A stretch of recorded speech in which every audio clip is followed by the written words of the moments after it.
법원에 이제 출두하는 모습이 처음으로 공개가 됐어요. 그래서 뭐 얘기는 아무것도 안 한 것 같은데 내란미 직권남용 혐의 사건 재판에 출석하며 12일 오전에 이 법원의 포토라인에 섰고 중앙지법 청사에 나타났고 이런 상황이고 동시에 김문수 후보 선출 직후에 또 페이스북에 글 썼죠. 네. 윤석열 씨.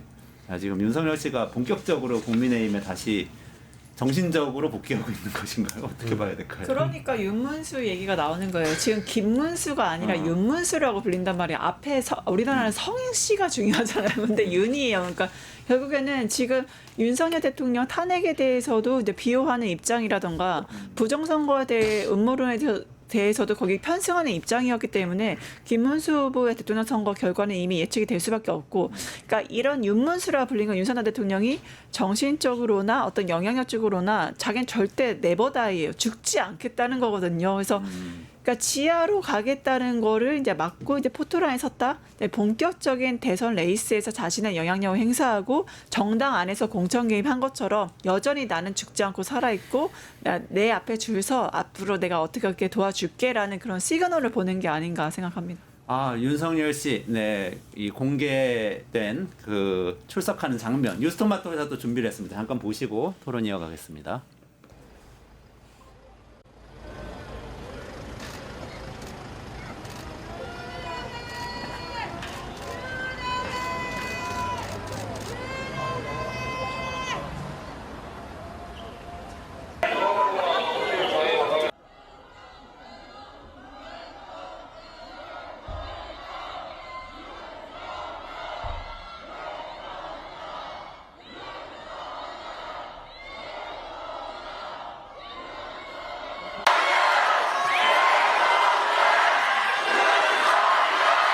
비상계엄 선포에 대해 사과하실 생각 있나요?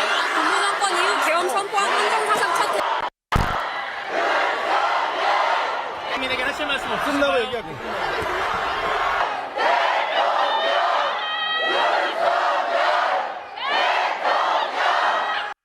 아, 이 장면 어떻게 보셨어요? 그러니까 저는 저게 그 뭐 우리 김만 기자님이 더 잘 아시겠습니다만 그냥 보통의 포토라인은 절대 아니거든요. 그럼요. 그러니까 저게 그러니까 저는 이게 처음으로 지상으로 출석을 했다고 해가지고 마치 고등법원이 피고인에게 특혜를 주지 않는 것처럼 비춰지진 않았으면 좋겠습니다. 이게 통상의 취재 과정에서 기자들이 질의응답하는 그 포토라인이 아니에요. 그러네요. 다 이제 뭐 저기 법원의 경력들이 다 그 지지자들을 막느라고 바리케이트도 쳐놨지만 달랑 기자 2명이 붙어가지고 마이크 여러 개 민다고 해서 저게 포토라인이 아닌 겁니다. 그러니까 저거는 물론 윤석열 표정에서 느껴졌던 어떤 모멸감이나 이런 것들도 제가 느끼고 있습니다만 저거 자체로 특혜라고 저는 보거든요. 그러니까 저건 비판해야 돼요. 그러니까 풀단이 말하는 포토라인이라는 건 뭐냐면 그 포토라인의 라인은 이 사람이 서는 자리를 정하는 거예요. 그러니까 그 사람을 서는 자리를 정한다는 건 이 사람이 여기 멈춘다는 거예요. 네. 그럼 대답을 하고 안 하고는 그 사람의 자유일 수 있지만 어쨌든 거기 멈추는 순간 엄청나게 카메라 세례를 받으면서 본인의 처지를 한번 자각하는 거거든요. 네, 네. 그러니까 저는 이제 그런 의미에서의 포토가 우리가 전통적인 의미에서 그래서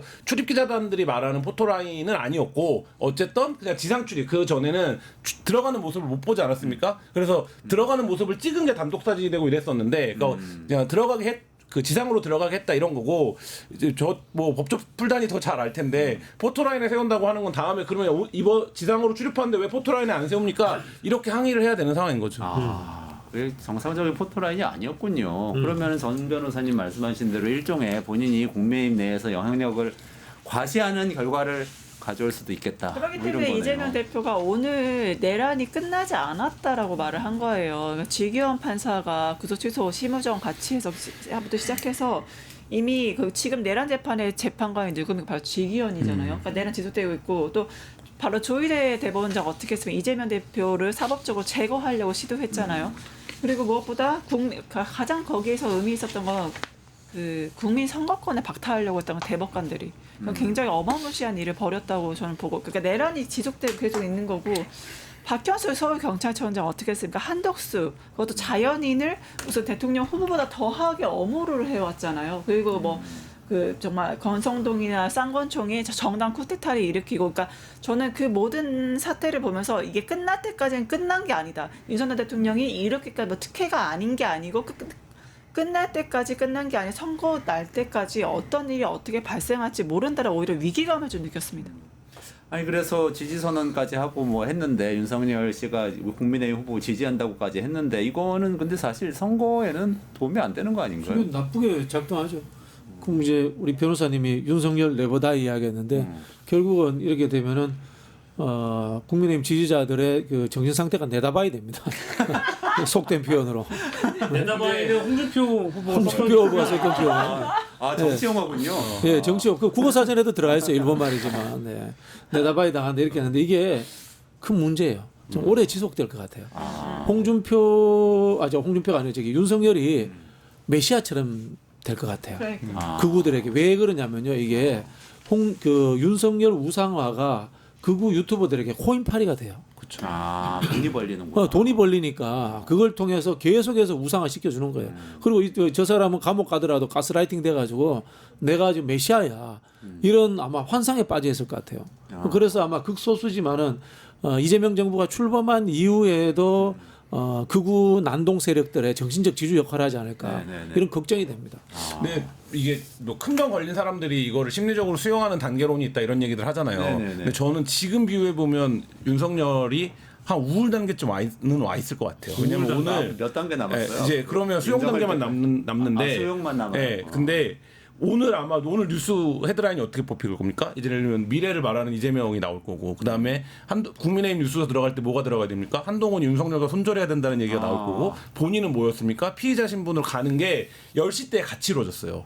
그러면 이제 급격하게 저는 자기 처지에 대한 인식 물론 그걸 표출하지 않겠지만 사실 이제 그런 상황 변화에 대한 어떤 수용 뭐 이런 것들에 대한 감각 인간이면 느낄 수밖에 없기 때문에 사실 뭐 그런다고 해서 윤석열이 어떤 태도 변화가 있지는 않겠지만 개인 윤석열로 놓고 보면 저는 어쨌든 이 단계를 피해가는 큰 병 걸리고 이 단계를 피해가는 심리 상태는 없거든요. 저는 이제 지금 윤석열이 거의 그 단계쯤 와 있다 이런 생각이 듭니다. 점점 정리가 돼갈 것이다 이렇게 그 보시는 거예요. 윤석열 씨가 자신이 필요할 때마다 자신의 지지층을 집결시키거나 동원을 하고 있거든요. 그러니까 저는 이번에도 그 출석하는 거 보고 느낀 게 뭐냐면 11일에 입장을 냈던 것, 즉 네. 당을 위해, 뭐 표면적으로는 김문수를 위해, 어쨌든 반대 진영은 아주 강력한 사람들이니까 우리가 뭉쳐 싸워야 된다라고 김문수 후보에게 사실상 빅똥을 뿌린 이 SNS 메시지가 오늘 출석 장면과 연결이 된다고 봐요. 그 SNS에 담겨 있는 자신의 제가 보기에는 오만하고 거만한 모습, 혹은 그가 보기에는 당당한 모습이라는 게 오늘 출석과 연결되기 때문에 내가 오늘 출석할 테니 당신들 모여야 된다. 이런 식의 어떤 시그널을 줬다고 저는 보거든요. 그게 바로 오늘 여전히 윤 어게인을 외치는 지지자들의 움직임을 어쨌든 활용하는 모습이라고 저는 개인적으로 봤습니다. 그래서 이번 재판 이후에 또 이제 재판기일이 잡혀 있거든요. 재판 출정하기 전에 꼭 메시지를 활용하는 또 계기가 되지 않을까라는 생각이 들었어요. 예. 그래서 정말 걱정되네요. 제가 이 지점에서 선관위를 한번 세게 한번 선관위 이런 식으로 하면 개헌해서 없어야 돼요. 자 지금 저기에도 전부 다 그 불법 선거 선거 부정 이야기 하잖아요. 네네. 선관위 예산이 얼마 많습니까? 인력이 얼마나 많습니까? MBC, KBS 설득해서 특집 방송이라도 해야 돼요. 저런 사람들을 논리적으로 설득해서 해결해 줘야 될 거 아니에요. 뭐 하고 있냔 말이에요. 진짜 그 국가기관으로서 부끄럽다는 생각이 들고 해체의 길로 가고 있다 선관위가. 그 이야기 드리고 싶어요. 알겠습니다. 마지막으로 요거 김환 기자님께 여쭤볼까요? 오늘 김건희 씨 지금 공천 개입 의혹. 예. 그 명태균 사건이죠. 네. 요거 검찰이 소환 통보했는데 지금 어떤 상황이죠? 소환 응하지 않겠다는 입장에 응하지 않으면 어쨌든 절차를 검찰은 수사 단계에서 밟아갖고 진행을 해줘야 되기 때문에 일단 소환 통보했고 응하지 않으면 그 다음엔 강제 구인이죠. 그러니까 그리고 사실 김건희가 아니라 다른 피자 같다면 이미 강제 구인했어도 되는 상황이죠. 근데 어쨌든 이것도 검찰이 이제 소환 통보를 공개적으로 언론에 알릴 정도의 상황까지 와 있다라는 거고 그리고 혐의도 이제 구체적으로 좀 기자들이 보도하고 있거든요. 4-5가지 정도 혐의가 지금 됐고 그러면 관심은 선거 전에 검찰이 세레모니로서 강제 구인을 한번 해줄 거냐. 그래서 뭐 우리 기관이 이렇습니다. 한번 정치적인 색깔을 보여줄 거냐. 아니면 거기까지는 못 갈 거냐. 이게 지금 마지막 관건으로 남아 있는 것 같습니다. 가능성 있나요? 어떻게 보세요? 구속 가능성. 검찰이 아시겠지만 항상 권력의 개라고 얘기하잖아요. 네. 지금 이제 이재명 대표가 압도적으로 지금 하고 있는 상황에서는 분명 어떤 쇼맨십을 좀 보여줄 것. 그거에 대한 이제 사실 2년 동안 뭉개왔어요. 네. 뭉개오다가 이제서야 이런 모습을 보여주는 건데 그러니까 우선 불응한 거에 대해서 계속적으로 검찰은 대응을 할 거고 분명히 김건희 여사가 어떻게 그 영상에 나온 사진에 나오는 모습을 보여줌으로 인해서 우리 앞으로 어마무시한 검찰 개혁을 앞두고 있는 미래의 이제 지도자 앞에서 미리 좀 약간의 좀 뇌물 이런 식으로 좀 수그리는 모습을 보이는 게 아닌가 싶습니다. 뉴스토마토가 12.3 내란을 막아낸 시민영웅 1000명 찾기 프로젝트를 진행합니다. 내란을 막고 탄핵 소추를 이뤄낸 시민영웅 1000명을 찾아내 대한민국 민주주의의 역사로 기록하고 시상의 본보기로 삼음으로써 민주주의를 더 널리 확산하기 위한 프로젝트입니다. 이 과정에 직접 참여했거나 참여자를 추천해 주실 분들은 우측 제보하기 QR코드나 아래 메일로 추천 및 제보해 주세요. 많은 참여 바랍니다.